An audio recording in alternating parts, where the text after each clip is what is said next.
Welcome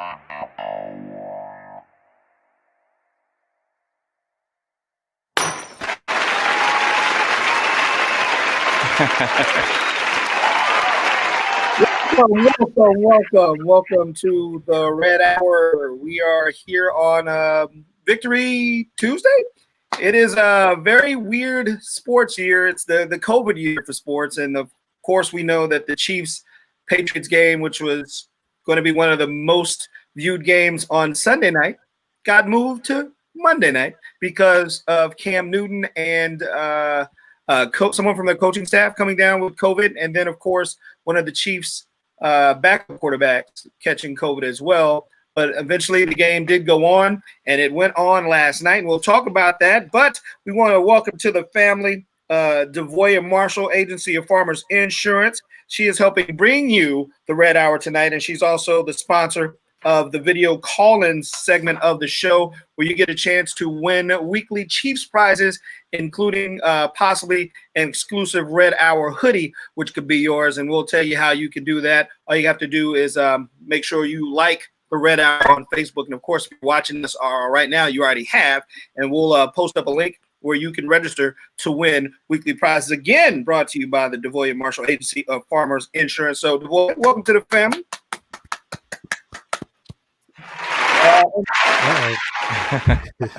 And speaking of welcoming to the family, got to say what's up to nephew Steve Walls. Team Wall Street. What's up, nephew? What's going on? It's Taco Tuesday. You know, Chiefs barely got a win yesterday, and yeah, we'll get into that. But yeah, I'm good. We also got some sacks, so we got some Big Macs today too. They still do that? That's still a thing? Oh yeah, that is still a thing, brother. Oh, interesting. Not one, but two Big Macs. Also, cousin is in the building. Mr. Darren Smith, what's up? What's going on, big guy? And look, people always talk about an ugly win and a pretty loss. I've never seen a pretty loss. So as ugly as that win might have been, still 4-0 for the fourth straight year, 13 straight wins with 15 more to go. Why you clear your throat when you say it? Because I want you to know they're going 19-0. That's why. A W is a W, and you already heard Cuz mention it, but the Chiefs, with another 4-0 start, will be the first NFL team to have 4-0 starts consecutively in NFL history. And we got a chance to continue with this path of history, of course, if we win next week when we take on the hated Vegas Raiders. I don't know where the president of the Big Sexy DJ clique is right now. He was with us, and then he was gone. Talking about the Chief Hater fan club? Yeah. So, and I'm surprised he's not out there. He's probably having a parade in the street because Philadelphia won, and that doesn't happen a whole lot. So DJ Q, are first in their division too. Yeah, he might be joining us, and he might not. So DJ Q, what's happening, brother? Okay. So yesterday, Chiefs 26, New England 10, and like you said, a lot of people are saying it was an ugly win, but a win is a win. And one thing that we definitely got to see yesterday, even when Patrick Mahomes isn't Patrick Mahomes, we've got another way to get that W, and the defense has shown up and showed out yet again. Patrick Mahomes was 19 for 29 passing yesterday, 236 yards with 2 touchdowns. He also was 8 for 28 yards on rushing. And, man, he still had some glimpses of Patrick Mahomes, and this is the first time, I think, since we've had Andy Reid as a head coach that we have not scored till so late in the game. That's correct. It is. Well, no, I think this is the third time, because I think they mentioned on the broadcast that the 3 times that Patrick has not scored in the first half, this late in the game, has been against New England. Of course, Steve, you remember the AFC Championship game, they only had 3 points in the first half, and I think it was the same way the first time that the team played in New England in 2018. So, yeah, this is something that somehow, some way, Bill Belichick seems to have his way with Patrick Mahomes in the first half of the game, but Andy Reid and the coaching staff make the necessary adjustments after half to come back and end up putting points on the board. Which means Bill Belichick can have all the first halves he wants. Exactly. It comes out in our favor in the second half. Now, this win yesterday wasn't pretty, but it could get worse in the next 11 days because they have 3 games coming up in an 11-day span thanks to this move to Monday night and the COVID game, as we're calling it, because they'll take on the Raiders here in Kansas City on Sunday, and then the following Thursday they go to Buffalo. That's true. And now when you think about it, they always seem to have a run, a stretch throughout the past. And when you look at the past couple of seasons, they have a stretch where they it seems like they get burnt out, which is what they looked like yesterday. I mean, it looked like their minds weren't there. And people will say, it's an ugly win. However, we've been saying this, and I'm gonna keep saying it. You don't want to continue to keep starting off slow. They've become accustomed to that, and you're going to run across a team, maybe Buffalo, that's able to put up points quickly, just as though the Chiefs are. And we've seen Josh Allen been able to put up some points. Well, I'll be honest with you. It doesn't even have to be. It can be the Raiders. The Raiders have proven first couple of games, even against the Saints, that they can put up 30-some points. Mm-hmm. Because we talked about a little bit yesterday, Steve, before the game. If Kansas City were to get the ball to, that they need to get in the end zone and not settle for a field goal, it went back and forth. Obviously, they could not get in the first half. So, yeah, that's very much concerning, them starting off slow in the manner in which they did. Because, again, when you start – now, my thought process is maybe because you were facing Brian Hoyer versus Cam Newton, I don't think that you really – coach differently that manner, because again, you're only facing Cam on the defense side of the ball. So offensively, Kansas City still should have been moving the ball with a little bit of ease. But again, credit Bill Belichick, he is considered the best defensive mind in all of football. He rushed 3 and dropped 8 back. So that's something, that, again, Patrick had said last week that they always throw something at him that he hasn't seen or hasn't prepared for, or they haven't prepared for. So that might have been something as well that they may not have prepared for until obviously throughout the game or after the half. Now, can you really say that about these Kansas City Chiefs? I know that for years we've been aligning ourselves with the Kansas City Chiefs football team, that once they're down, they cannot come back. But we're talking about a team with Patrick Mahomes, who famously can come back and score like 21 points on you in a matter of 4 minutes or so in a fourth quarter. Yeah, that's true. But his ability to do that is, I think, the reason why they've gotten comfortable. It's like, all right, we know we had this Ferrari, and I've been saying you have this Ferrari that we got out here, and he's sitting idle, and he's cruising along, and at any given minute he can go from 0 to 60. And so I think they're comfortable with that. But the Raiders coming into Kansas City this weekend, and they put up 10 points quickly, and the Chiefs aren't able to score in the first half but a field goal, and then the Raiders, let's just say they get the ball back after half, and then they go up 17-3. That's a hard hill to climb. But even now, the Raiders aren't that team in the third and fourth quarter where they consistently continue to put up points. So yeah, but you don't want to. But the thing is, you don't want to take that chance or dance with the devil. Nobody wants to, but we're able to, and we've proven that time and time again, even in a championship game, that Patrick Mahomes will turn on the game. And I hate to keep saying this, but it's parallel with those 2014, 2015 Royals. Those guys would not play baseball until the 7th inning. And then after that, it was a wrap. Mm-hmm. Well, and these Chiefs are doing the same thing pretty much. Well, but the only thing, I know we talked about Patrick coming back, but the only thing that kind of worked in their favor is the defense had also stepped up in those games, because again, you can't come back from a 24-point deficit or even 21 or whatever it was, 10 points in the Super Bowl without the defense making good stands and stops and interceptions. So I think it's a little bit. I know we think so much about the comeback and Patrick Mahomes offensively, but we got to remember that the defense plays a huge role in those comebacks, because they're able to make the stops.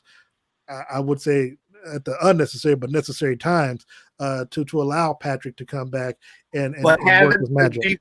Hasn't the defense been doing that as well? No, well, yeah, but that's what I'm saying. No, that's all I'm saying, because I don't want us to think that it's just Patrick that's doing the comeback, because Patrick's not doing it on his own. No, it's an all team effort. Yeah, because I'm saying, like last night, even though even though Patrick scored those 2 touchdowns, I think within a 5-minute span, again, the victory wasn't quote unquote sealed until that pick six from Tyrann Matthew.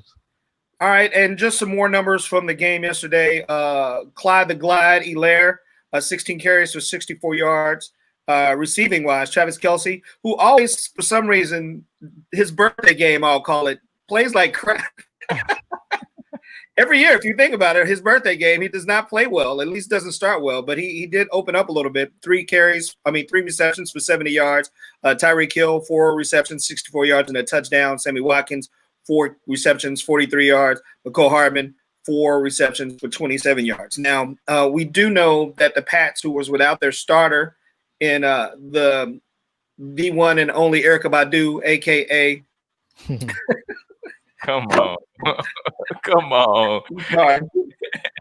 That guy and those hats, though. But we saw Brian Hoyer, who has been in the league with 7 different teams for quite a while, had 15 for 24 and 130 yards and an interception. And then Jared Stidham, who was supposed to be the heir apparent to your boy, Tom Brady, 5 for 31, 6 yards, 2 interceptions. Yeah, I was kind of scratching my head. Like, I didn't understand why I didn't start Stidham. I mean, I think he has, better qualities than what Brian Hoyer has. I mean, he's younger. He has a better arm. And I think the game would have been a little bit different had Stidham been playing, I think, if he had started. I don't know about that. I will say, obviously, going to training camp, there was a conversation. Oh, is Belichick going to start Cam Newton or Stidham because he calls him Stid? I mean, I think I think it showed last night why there's a big difference between Cam Newton and the other 2 players that are on in that squad. So, of course, I think Cam might have earned a contract extension by not playing in last night's game. Oh, yeah, of course. But there are 3 different quarterbacks, right? Because when you're planning for Cam, you're planning for his running ability and also his ability to be able to pass accurately, right? And that whole offense was designed around Cam Newton. So to bring in 2 quarterbacks who are basically learning a whole new system, who've been with the team longer than Cam has, it's a slight learning curve for those guys as well on the field. It is. There was no preseason, right? And Brian Hoyer, you could definitely see there's a reason why he's been a lifelong backup quarterback. He rarely sees the field, but he's made a lot of money being a backup. I mean, even this is his 3rd stint with New England, and so now they happen to hold his feet to the fire, and he's got to go out there and play, which I don't think he'll see the field again this season. And that wasn't the only Monday night game. The original Monday night game, Green Bay and the Falcons, really wasn't worth talking about. Aaron Rodgers is who we thought he was, and the Falcons are who we thought they were. Yeah, I'm just still shocked that head coach he's still the head coach. I mean, obviously the Houston Texans did the right thing and got rid of Bill O'Brien. Why they still have the head coach down in Atlanta, I have no idea.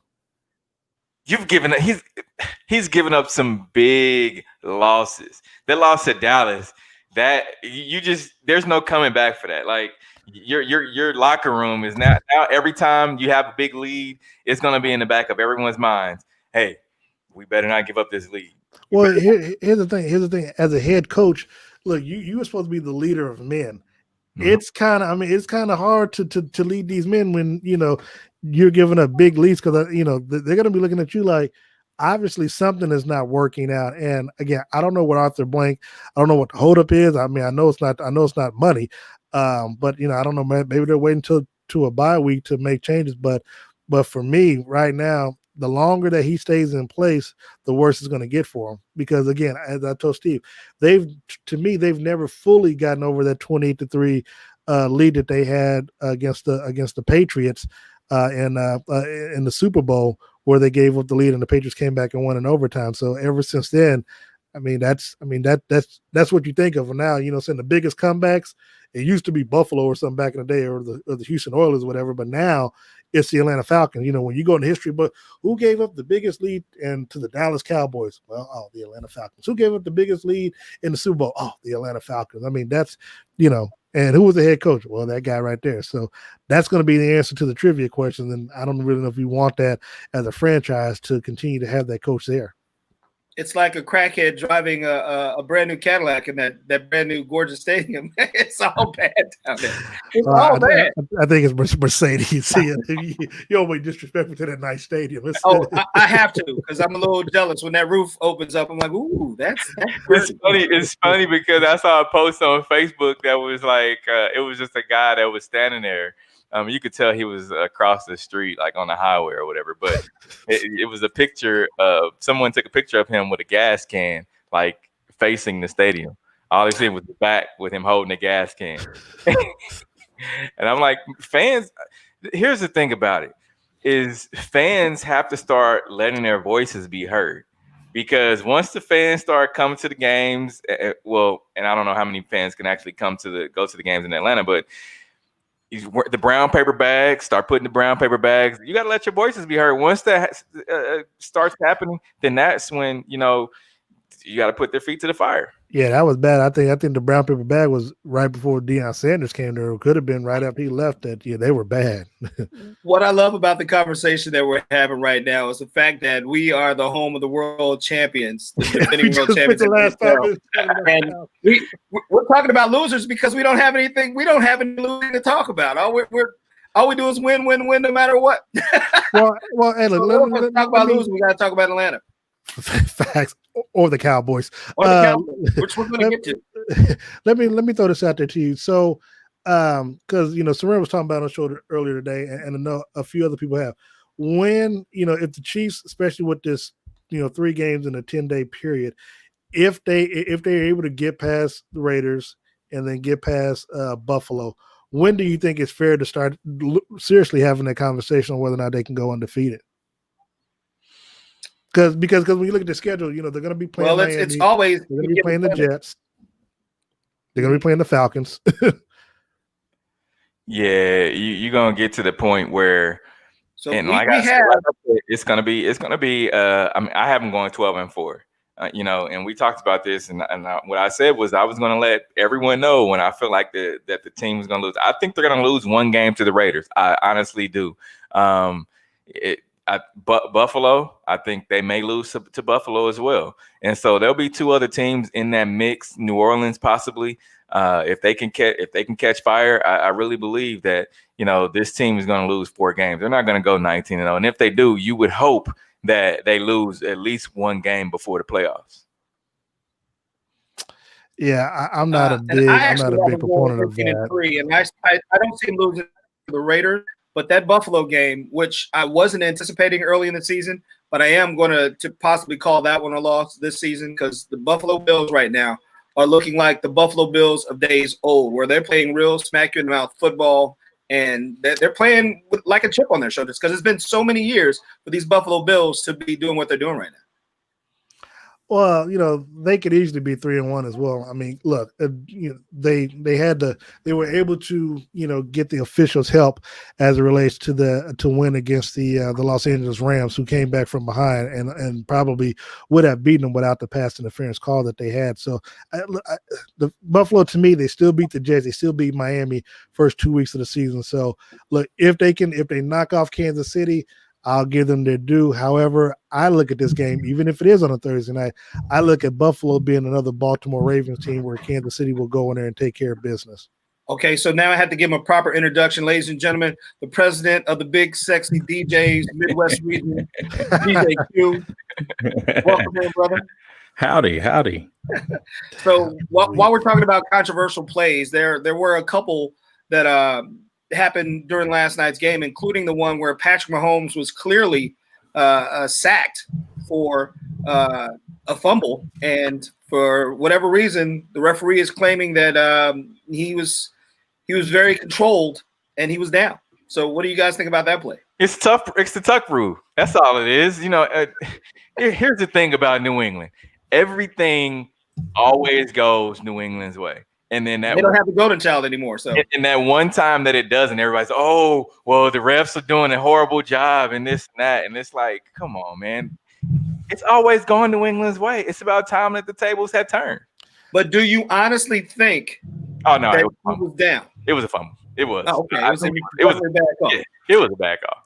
It was a fumble or an interception, and it was a poorly missed call. But I love how Steve wants to gloss over this, because when what's his name was offsides a couple of seasons ago. Oh, I don't believe it. We need to see the tape. How does that point in the game? No. Hold on. D4 was lined up in the backfield as a running back, so that's trust me. I mean, look at the look. Don't bring that look up at again, Q. Look at that on the team, man. Yeah, like look how I'm still salty about that one.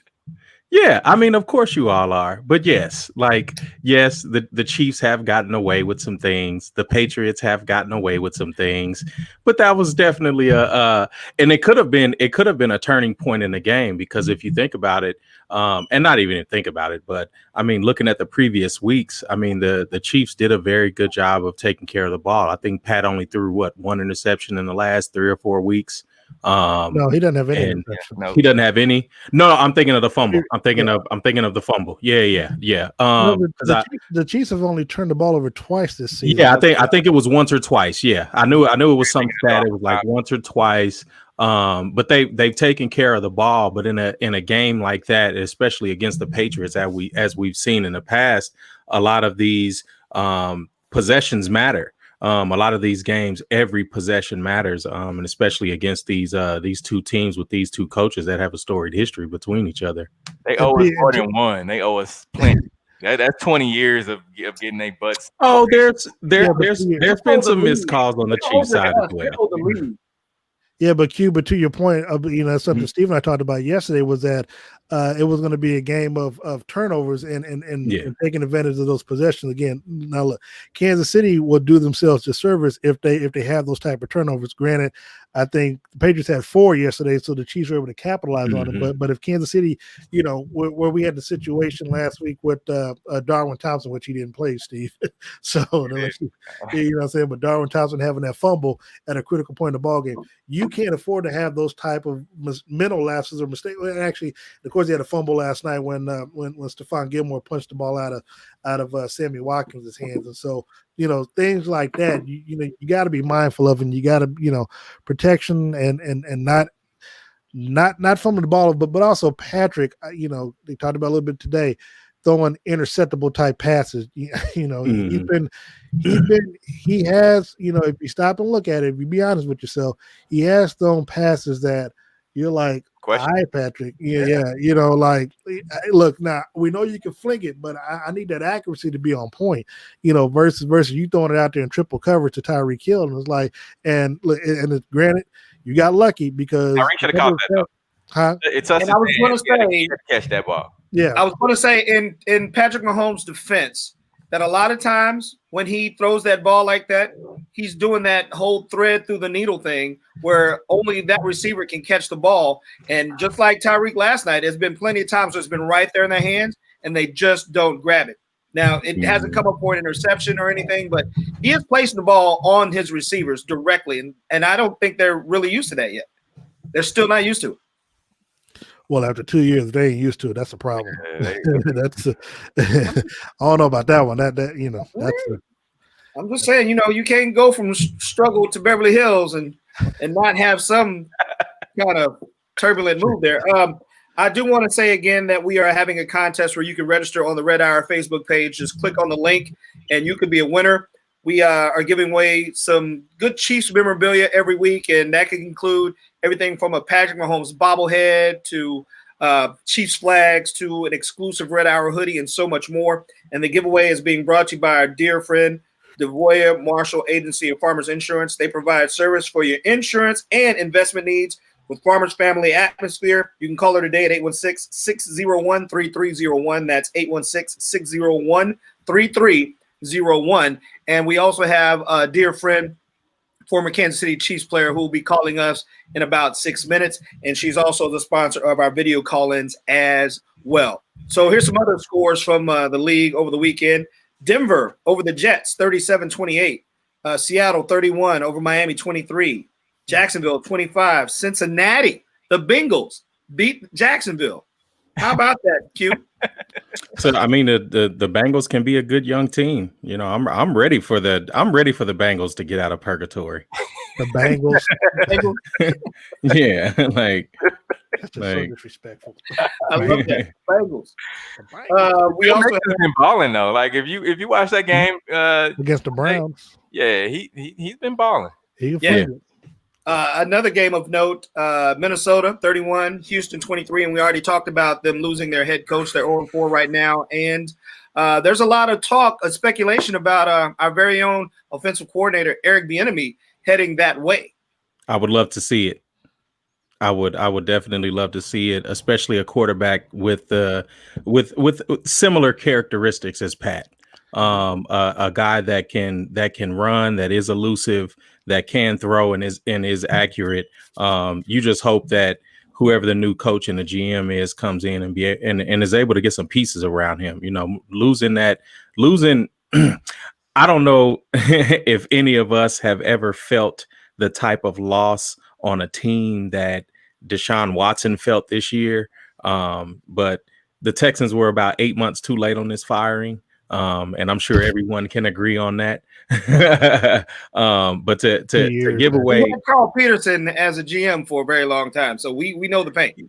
Yeah, but Carl Peterson, I correct me if I'm wrong, but I don't think he has ever given up a player that is the caliber of what DeAndre Hopkins is to wide receivers in the NFL. I mean, top cost 2 them to 3 championships over while making money for the organization and put that before winning. So yeah, but I don't think the Chiefs have ever played at a top 2 or 3 wide receivers in the league, and especially as much production as he has in that offense. Yeah, I'm just happy that Deshaun is able to now, because you don't want him to waste his good years at all, and he's wasted 4 already. He definitely held back, and you give up his one of the arguably, like you said, Q, the top wide receiver in the NFL, his only weapon, and he was a wide receiver this year. So and you replace him with, right now they're playing like bums, and you replace him with those guys. Come on, it just doesn't add up. And they're only playing like bums because of the horrible GM choices that Bill O'Brien made. Like a lot of the choices that he made, even the season previous. I forget who he traded away then. David Clowney. Clowney. So it's just like, you know, you trade away all of your pieces, and you even look at it from this standpoint, like, you know, how would the Chiefs fare if they gave up a couple of their top draft picks between like 2013 and now? Well, I mean, technically they did. Is how they moved up to get Patrick. So, and Carl just said Houston or Atlanta. He said he's calling it right now. Atlanta's about to lose their head coach. And Atlanta's got a lot bigger problems than that, because I mean the bum that is Matt Ryan. We're watching him turn into Eli Manning in front of our very eyes. No. Hold on. You always have an issue. Disrespectful today. Oh, so comes in tell me minutes later. No. Tell me how many quarterbacks in the league would be able to have Julio Jones? What was the guy they gave up? Muhammad. I forget. Sanu. Yeah, Muhammad Sanu. That would also have who was the running back that they had? I think he plays in. Well, we saw what Muhammad Sanu ended up being. So he ended up being a bust in New England. So that ain't he was still at the top of his game going into Atlanta. Right, I wouldn't say that's questionable. He was definitely a good receiver leaving out of Cincinnati, and he was a good receiver coming into to play complement to the number one Julio Jones, and especially a big body like him that can also stretch the field. Honestly, I like exactly. So Muhammad's a bad quarterback. I can't. So no, I mean it's the same thing with Eli Manning and OBJ and Victor Cruz. Like, how do you have receivers like this and then bring in a Saquon Barkley, which I don't think but even Super Bowl. I mean, what Even from him? he didn't. He was on teams that won the Super Bowl. He was the quarterback. He definitely was the quarterback. So I mean, what can you say? But either way, we've gone off of the subject of this bum Matt Ryan that has done nothing with this offense in his last what he's been in the league 6-7 years, probably 8. He got paid. So before we get to our guests, I'm gonna run through the rest of the scores. Y'all done got too fired up. My favorite game of the weekend was Cleveland beating Dallas, 49-38. We also had Baltimore over Washington, the Washington football team. The Chargers taken down by Tom Brady and the Tampa Bay Buccaneers, who I guess they're starting to make it all come together down there in Tampa Bay. And how many? Did you looking real good right now? Did you get how many yards Tom Brady threw for when Tom Brady threw for 8,647 yards and 5 touchdowns? Okay, because he threw for a lot of yards and he had 5 touchdowns. And he got a W. And if we recall 2 weeks ago, Steve was saying that he was done. So I like that. Yeah. Okay. I saw velocity on those balls. He is 65, and you saw velocity on 2 balls. And Ben Gay might not work every week with Tom Brady, so don't think he's going to put up those kind of numbers every week. Hold on, but let me with that receiving core. Hold on, but let me say this. Let me say this because while DJ Q is singing Tom Brady's praises, let's remember who got Chiefs Tampa Bay in the Super Bowl, and where's New Orleans at? Oh, they looking up at Tampa Bay right now. So let's keep that in mind. Speaking of Q, his team picked up a win over the San Francisco 49ers. Finally, and they're in first place in the NFC East. Yes, they're in first place, and if you look at it, they're in the same position that the 2017 Chiefs were in. Minus the weapons. Oh man, I did not know you were working up for your comedy routine. That is hilarious. I am. The jokes keep rolling. And the NFC East, though, can we just let them go on and play college football right now and just count them out? I'm with whatever because Jeez. I mean, what is the winningest record in the NFC East? 2-3. Nah, 1, 2, and 1. That's I was trying to give them a little credit. No, that's the best. They're tops in the NFC East. They're a half a game better than the Dallas Cowboys for about 7 days. We'll see come Monday. Tuesday. So we've got, like I said, 3 games in 11 days, and this could be a really tough span for the Kansas City Chiefs, or not, because it is not unheard of to play 11 games in 3 days, but we were just forced to do it because of COVID. So we are going to have the hated Vegas Raiders coming to Kansas City this Sunday. Do you think that this will look like a struggle game like it did yesterday for the Chiefs? Nope. I don't think so. One, because I think that Gruden is too egotistical. I think he looks at Andy Reid, and especially how they played against the Chiefs last year. I think he looks at Andy Reid as someone, that he needs to keep up with. And I think he feels that Derek Carr is able to play alongside Pat Mahomes, and he wants to throw the ball a lot. And to run up the score on the Chiefs. And I think that that mentality not only failed the Texans, but it also failed the Ravens. And I feel like it's going to fail him as well.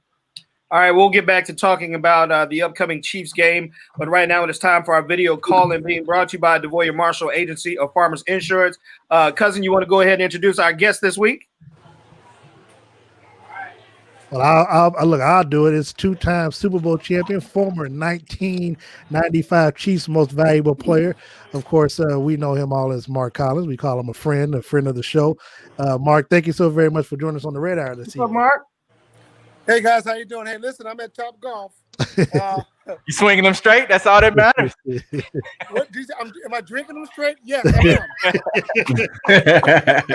Listen, it may be hard to hear you, so I want to apologize right now. But, hey, thanks for having me, guys. So, Mark, everyone is saying that this win that the Chiefs had against New England yesterday was an ugly win. Do you think there's a such thing as an ugly win in football? I tend to think that this win was a big win, no matter how you put it. You got to remember something about this game. Josh McDaniels and Spagnuolo, they got a history together. So Spags knows Josh and Josh knows Spags, no matter if Cam was playing or not. But that's just how the game is. Overall, the Chiefs, they're going to have some ugly wins, no doubt about it. Me winning 2 Super Bowls, I know that's part of the game. But I'll tell you what, sometimes you got to have that happen. But the team they'll be pretty good. I'm not doubting it one bit. So we've got a very tight schedule of games coming up in 11 short days. We've got the Vegas Raiders coming to town on Sunday. How do you see this game playing out? Because this rivalry, you know all about it. It goes back and forth. Well, we always hated the Raiders, no doubt about it. But one thing is perfectly clear, and I'm not just speaking to the choir. I know you know this. The AFC West is pretty damn tough. A lot of teams have made improvements, and the Raiders one of them. Everybody's trying to catch up to be what the Chiefs are right now in the AFC West. Very tough game. I don't see the Raiders coming in here laying down just because the Chiefs won the Super Bowl. The Chiefs will have to be ready to go. You guys know how John is.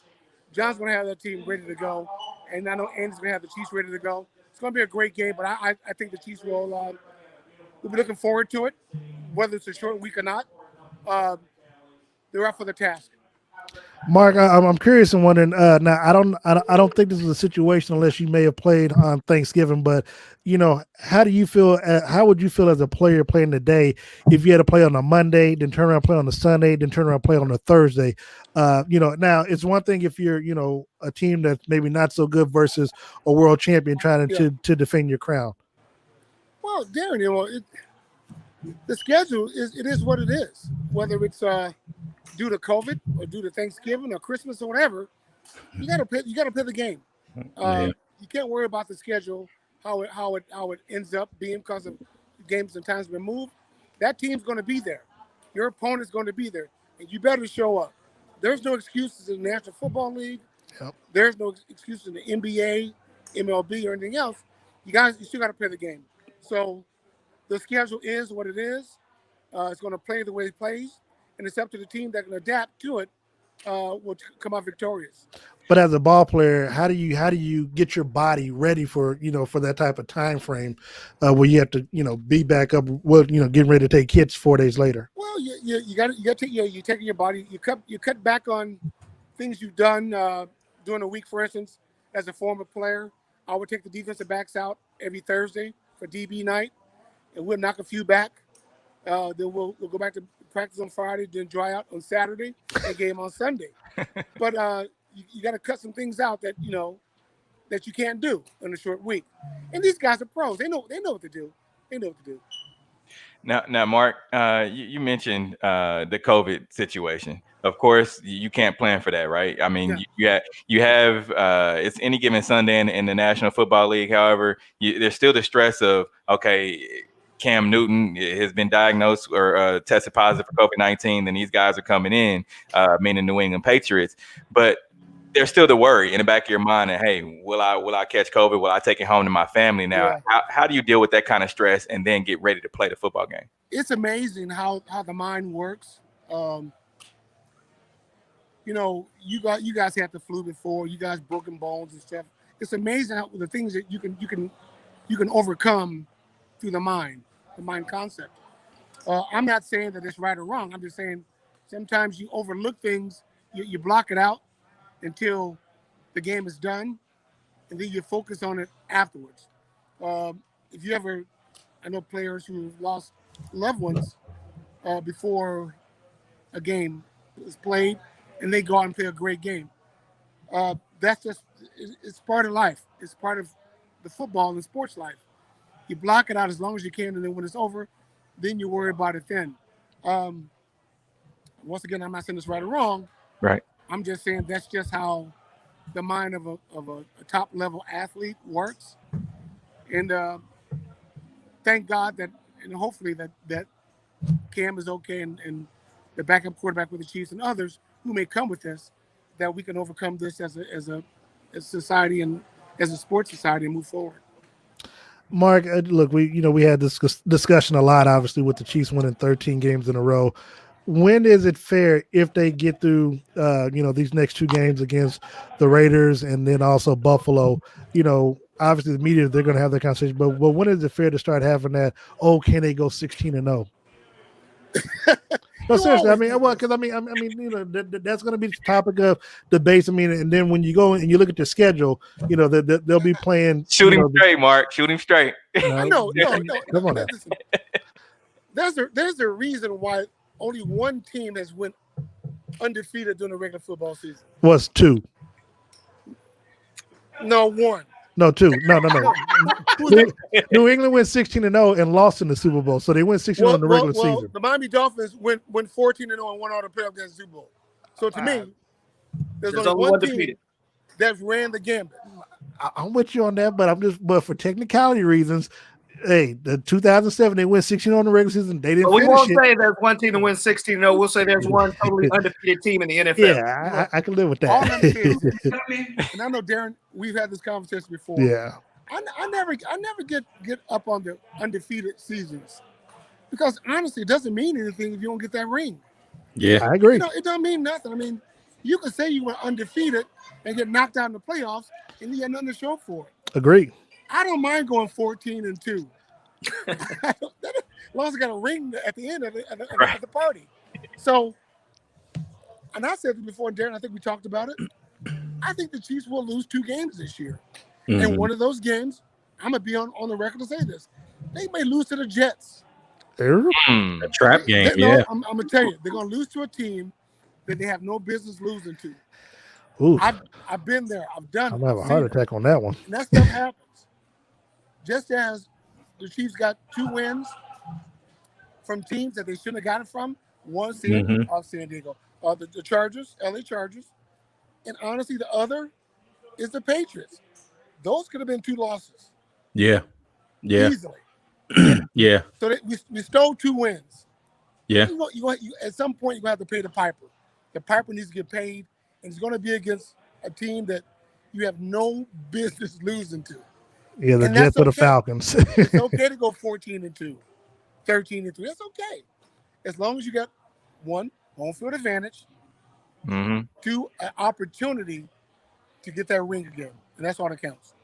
All right, Mark, we're going to let you get back to golfing. But before we do, I have a 2-part question for you. Yep. 1, do you think that we have the dynasty team right now with this quarterback in Patrick Mahomes? Yes, but that all depends on what you constitute as a dynasty. To me, at least 3 or 4 rings with this quarterback. Well, I'll tell you what. If the Chiefs get 2 or 3 rings in 5 years, yes, that's a dynasty. Anything above that is a definite dynasty. If you get 2 or 3 rings in 5 or 6 years, absolutely. Because Patrick's going to be here, barring injury, for the rest of his life. As long as the Chiefs draft well and keep surrounding him with talent, they got a great opportunity. Now, with that being said, you look the landscape of the AFC West. There's some good damn quarterbacks coming up in the AFC West now. So you gotta factor that in as well. Don't scratch your hair, Darren. You know Drew Lock is coming. I don't know about And Mark, the final question, which we ask all of the former Chiefs players. How do you imagine the team being had you been able to play with someone like Patrick Mahomes? I think the team they'll be good. I mean, if that team, and I mean, you're talking about 2 different eras now. I mean, right. Yeah. These guys, it's kind of tough. I know if I can I play in this league now? Yeah. I could, but man, these guys are doing their thing, man. I can't even answer that. I can't even come up with a scenario to answer that question other than these guys are good. I mean, not just the Chiefs, but overall the players are better. They're faster. They're stronger. Evolution. Huh? Evolution. Well, evolution of the game. Yeah. And evolution of the players. Yeah. The rule changes help. I mean, these guys are so much different, and they're better athletes than we were. Yeah. And I wish them all well. To me, it's still the best game going in all the sports. All right, we're gonna let the two-time world champion Mark Collins get back to drinking. Top golfing. Always good to talk to you, brother. All right, guys, be good. Be safe, all right? Thank you. All right. Thank you. Yeah, he said it was even hard for him to fathom playing right now. He said he could do it, but two different eras, and that's definitely a thing. And once again, we want to thank our new sponsor, Devoya Marshall Agency of Farmers Insurance.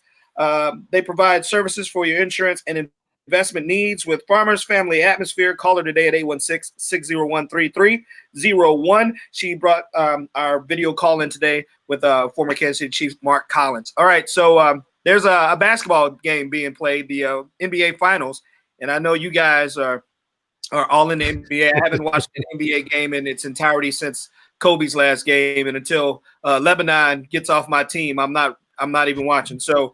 Oh my gosh, you guys! Wow, but between Q and Sean, you guys on this thing, my God! Oh, jeez, Louise! Dang, recognize a great one when you see one. Dude finna give y'all a championship, and this is the things he gets. Look, like just so ungrateful, you know. Look, the two guys on top, those are the looks. Those are some ungrateful faces right there. Oh, hold on, and look, if Miami were to come back and win, they'd be LeBron, this LeBron. Oh man, you shouldn't be wearing a Lakers jersey. He bring him a world title, so he ain't Kobe. He's not, and you understand. And he's not trying to be. I'm not. He's not trying to be. And I'm not a player fan, so I don't care who's on the Lakers squad. I've always been a Lakers fan until this guy came along. So without me going into the whole I don't like Lebanon thing. But what did he do to you? That's what I'm trying to figure out. What did he do to you, Sean? It's definitely personal. I mean, what did he not let you in the VIP thing when he played with the Heat and came to Kansas City? What, man? What did he do? First of all, every time LeBron has been here, I've hosted all of those parties. So save that player. I'm not trying to be funny. I'm just saying what the man do to you, man. You calling him out like he said it's personal. Like let's say I've been in this personal space quite a few times, and the human being that I see in those times is not anybody that I would hang out with. That's probably why you in this personal space. But yeah. I'm 5'10" and he's what 7'3". So the NBA wrong set of genitalia.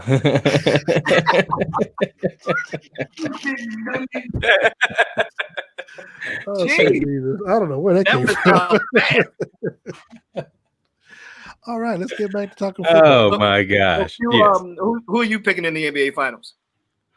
The Lakers.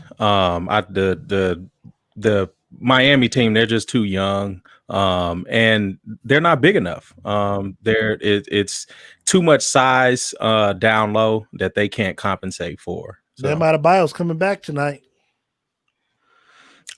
Good for him. I mean, at least he gets to watch. At least he gets to watch the King win. I'm telling Steve that so we know how to bet tonight. All right, Darren. So who are you going with? Let me guess.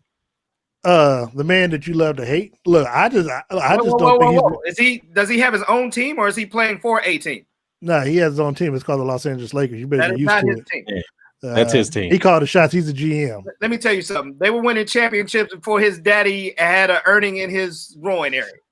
So let's say that. That's still not 2020. I'm going with the Los Angeles Lakers. I had them winning in 6 games, but hey, they win it in 5. They still won it. Steve, are you even watching? I'm watching. I had the Lakers in a sweep. I hate watching. I'm not watching at all. I'm not hate. Look, Steve watching the game now. Yeah, I can speak for him on that one. I'm watching. Like I said, I had him going in a sweep. I'm not a big LeBron fan. Everybody knows that. I'm not a no secret. Right. And I'm a Kobe fan. Right. So, but the thing about it is, you have LeBron, and I've been saying this. LeBron will never win another championship unless he has a guy that can go get buckets, which Anthony Davis does. So that's everybody in the league, though. No. It's not everybody. It's not everybody in the league. And here we go. So this is the real Laker right here. This is the guy. He played with his last championship. He played with two or three other All-Stars. Yeah, but don't let facts get in the way of a good argument. They weren't. So here, my point being is they I got weren't. the Lakers. I got the Lakers, and LeBron will not win another championship unless he has a guy that can go get. If Anthony Davis does not go get buckets, and he showed you, hey, and me and Darren had this conversation, he wasn't going to score 30 points 3 times in a row. Anthony Davis has to score 30 points for the Lakers to win. All right, so there's our small NBA segment of the Red Hour. And again, I want to remind you that we are having giveaways every week. And all you have to do is register on the Red Hour Facebook page, the link. Just click on the link, and you could be a winner. Every week we're giving away Chiefs memorabilia. It could be a football. It could be a jersey. It could be one of the exclusive Red Hour hoodies. But every week there will be a winner, and all you have to do is click on that link, and it could be you. Again, brought to you by our good friend, Devoy & Marshall Agency of Farmers Insurance. All right, so short week for the Chiefs. The hated Vegas Raiders are coming to town to play at Arrowhead, and I'm assuming that we'll have another 16,000 fans in the stands. And these guys have been playing at home with no fans at all. Do you think these fans will make any difference in this game?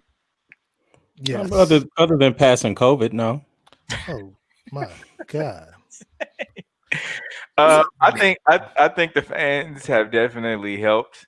I mean, they were actually pretty loud yesterday, surprisingly. A lot of that was TV too. Well, I mean, I get that, but you know, when you can hear the announcers talking, you can tell the real from the fake. Yeah, and the fans help. I mean, it helps you get up and get ready to play. I mean, you heard Tyrann Mathieu say it, Tyreek Hill said it. You know, they like playing in front of fans. They don't want to just go out there with nobody. It's just they're playing, you know, for each other, right? Well, what's interesting is that they actually had less fans. They had only 12,729 there yesterday. So I don't know. It could have been the ticket prices too. No, they said a lot of those New England fans had come to town, but they couldn't stay past the weekend, so they had to leave. Yeah. Yeah. That might have been a piece of it. That worked too. That's a good point. So what they do with their tickets then? I know they didn't give them their money back. They already said that, and they were a little disappointed in the fact that they thought the NFL should have done something, since it is a COVID year, that the rules should change a little bit and be a little bit more lenient. But they're like, New England's not coming back here. What do you want us to do? So the Chiefs are scamming tickets for a COVID season, huh? Okay. I ain't touching that. Yeah. I would say Philly's probably doing the same thing, but they didn't have fans in the stands when fans were actually allowed. No, it's It was just there for the hot dogs. Lincoln Financial definitely stays pretty high in capacity. Oh, high. That's the operative word. They stay high, right. So we want to go ahead and make these picks for this coming Sunday. The Chiefs have the early game on CBS, taking on the hated Vegas Raiders, which still feels very weird to say. We'll start with you, Darren. Well, I got them winning. I don't think that's a big secret. I got them winning. I think it's going to be a little bit of a shootout, but I think the Chiefs can possibly do a 34-20 type thing. I know they've done it the first 3 games of the season, and they, only got 26 yesterday. So I see them getting. I see Patrick throwing for, I think he get 5 touchdowns, or he accounts for 5 touchdowns. I think Bucker misses an extra point again somehow, some way along the way, and Chiefs win 34-20. So Carr has expressed a little displeasure with that right now. So I'm thinking that might have a little something going on in the locker room there in Vegas. I think Carr is doing that and wanted to try to curry favor with John Gruden, because he didn't play out too well last week. So, if you come out and I'm frustrated with losing, well, you got a hand in that, Carr. You got to make better decisions. And so Carr's just all talk. I mean, he's just trying to play out this year so he doesn't get cut or traded. So, all right. So, nephew. Who? I mean, I said 12-4. Come on now. I said be a loss. I said that they would lose 1 game to the Raiders. I did say that, and I think this may be the game. Carr has been. Yeah, I think Carr has been. He hasn't been playing bad. The Raiders have scored over 20 points. The first 2 games, they've been over 30 points. Carr has been over 250 passing yards for the past 4 weeks. So I think, I think last week he had 311 passing yards. So I think the Raiders are going to win this game. It's going to come down like Darren said. It's going to be a shootout.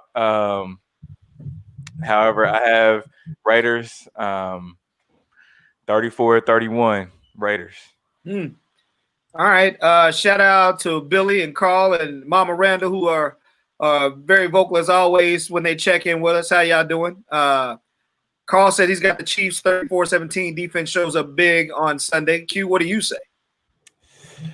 I don't even want to say it's going to be close. I am not a believer in Gruden yet. I think he needs a new quarterback before he could do exactly what he thinks he can do. So yeah, I think I like this 34-17 score. I'm just not really giving the Raiders 17. I'll say 15 at the highest. They may get a 2-point conversion. Chiefs have won 10 of the last 11 meetings between these teams. And the last time they played, it was 40-9 in the snow. Okay, so it's not even going to be in the snow this time around. Again, I just don't look. The Raiders, they have improved. They haven't even taken advantage of their speedster, Henry Ruggs, and why they haven't, I don't know. But again, they're going to have to do too much. And for Kansas City to lose this game, they're going to have to make a myriad of mistakes. Of course, it's a division rival.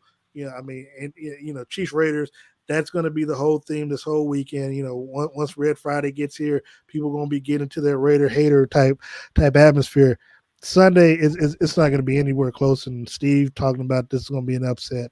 Yeah, I'm willing to bet some gates on that one. Listen, Henry Ruggs has not played bad, and also Darren Waller. Waller's one that's been balling, man. And I don't. He ain't balled the last 2 games. Of course, Brashad Breeland is coming back, but I don't see Chris Jones playing Sunday. Do we know yet? We don't know yet. He'll play. That's another thing. I don't know, man.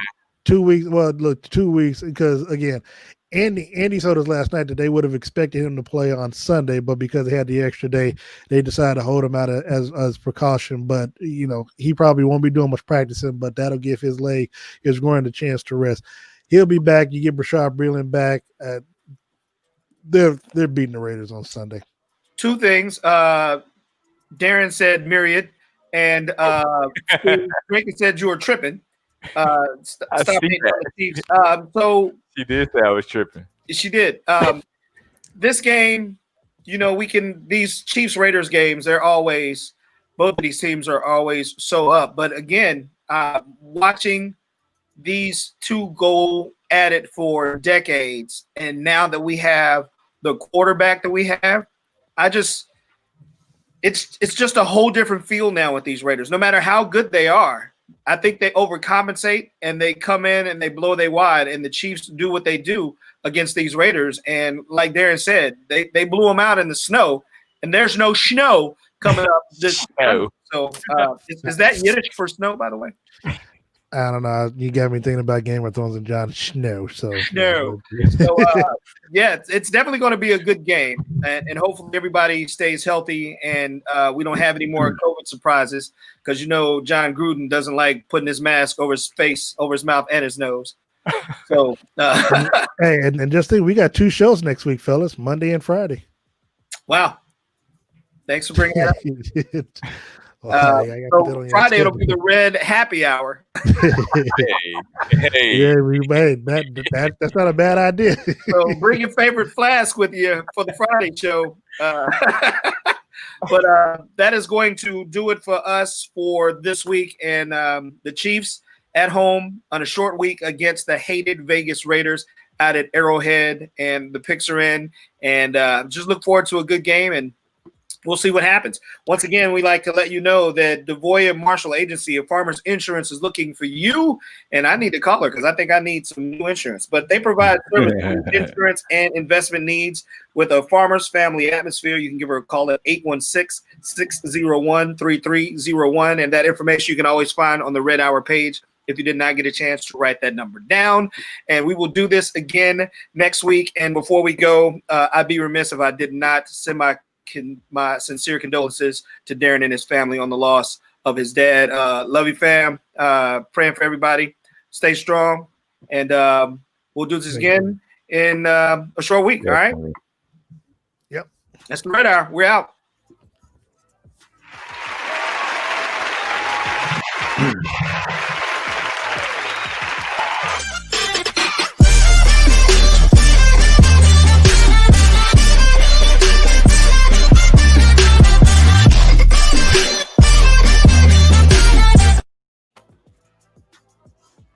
The views and opinions expressed in the W Radio Show by the host, co-host, guests, and call-in listeners are solely the opinions and responsibility of the original source who expressed them. They do not represent the opinions of the W Show, 100.1 FM, 1 Kansas City Radio, Sideline Sports Talk, Team Wall